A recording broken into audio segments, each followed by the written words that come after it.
Why does your scanner show the P2128 engine code? What does it mean?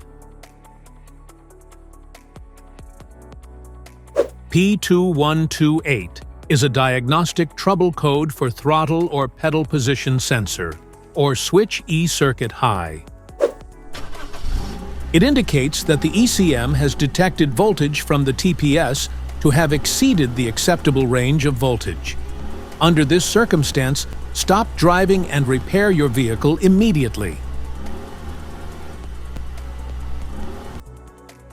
So, what causes this imbalance? Here are the most common culprits. This error can be caused by these possible faults in your vehicle. Faulty or damaged accelerator pedal position sensor. Wiring issues. Short to ground. Engine control module fault. Dirty or sticky throttle body. Each DTC code corresponds to a specific issue in your vehicle.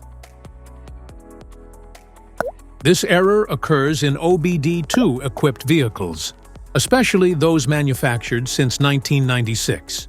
It is commonly found in Ford, Nissan, Mercedes, Chevy, and Toyota.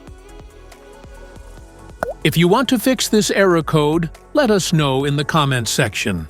We will definitely make the video on your demand. If you like this video, don't forget to subscribe to our channel. Thanks for watching.